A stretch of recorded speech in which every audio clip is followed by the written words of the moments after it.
Magandang hapon sa inyong lahat. Ngayong hapon ating hihimayin ang sining ng pagkukwento sa pamamagitan ng mga mata ng isang pinakadakilang palaisipan sa panitikan. Ang unang paksa ay nakatuon kay Gerald Ginet, ang arkitekto ng modernong narratology. Ngayon, kilalanin ang master ng struktura. Sino nga ba si Gerald Ginet? Siya ay sinilang noong 1930 sa France. Hindi siya isang manunulat na nobela kundi isang architect ng teorya. Siya ang utak sa likod ng narratology. Kung ang ibang kritiko ay nakatuon sa ano ang ibig sabihin ng kwento, si Ginet ay nakatuon sa paano ito binuo. Para sa kanya, ang bawat naratibo ay may scientificong istruktura. Bago tayo lumalim, ano nga ba ang narratology? Sa madaling salita, ito ang pag-aaral sa mekanismo ng kwento. Tulad ng isang relo, tinitignan natin ang mga gears o springs sa loob nito.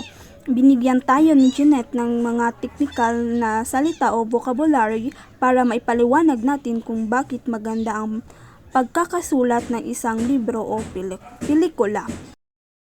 Ngayon, dadako tayo sa ang Sargent Figures 1966 hanggang 1972. Ang isa sa kanyang mga pundasyon akda ay isang Sargent Figures. Dito niya ipinapaliwanag na ang panitikan na hindi lamang basta salita, ito ay binubuo ng mga figure speech at na retorika na nagbibigay ng anyo sa ating himahinasyon. Ang figures 3 ang naging pinaka-importante dahil dito isinilang ang kanyang mga teorya ng naratibo. Ngayon, dumako tayo sa narrative discourse noong 1972. Noong 1972, inilathala niya ang narrative discourse. Ito ang tinuturing na Biblia ng mga mag-aaral ng kwento. Dito niya inahati ang naratibo sa tatlong antas.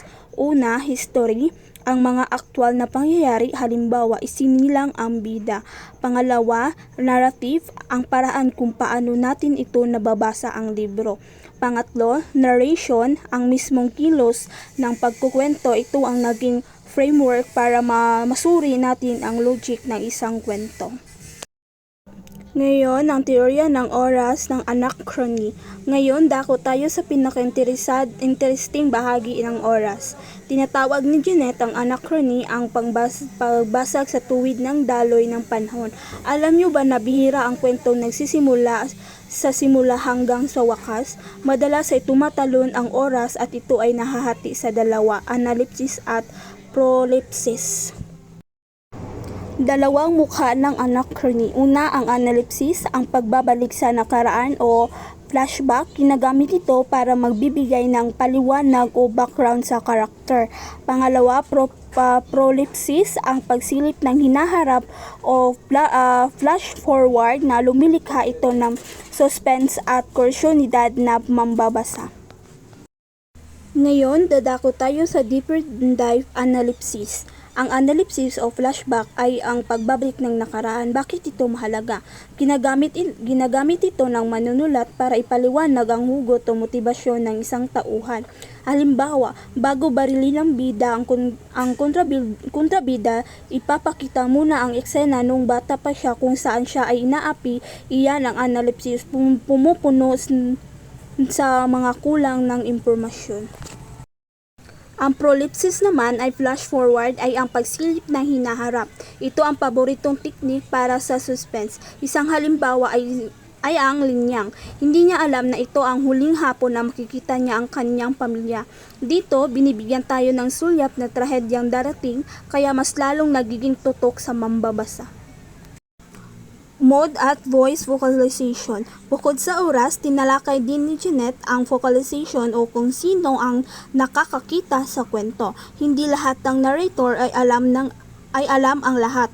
May mga narrator na internal o nasa loob ng isip ng tauhan at mayroon ding external na parang kamera lang na namamasid sa labas. At ang panghuli, ang pamana ni Ginet. Sabi nga ni Ginet, ang pagsusuri ng naratibo ay ang pagsusuri ng relasyon sa pagitan ng kwento at ng paraan ng pagkukwento nito. Pinapaalala niya sa atin na ang ganda ng isang kwento ay wala lang sa plot, kundi nasa husay ng pagkakalatag ng bawat segundo at bawat salita. Yan lang po at maraming salamat.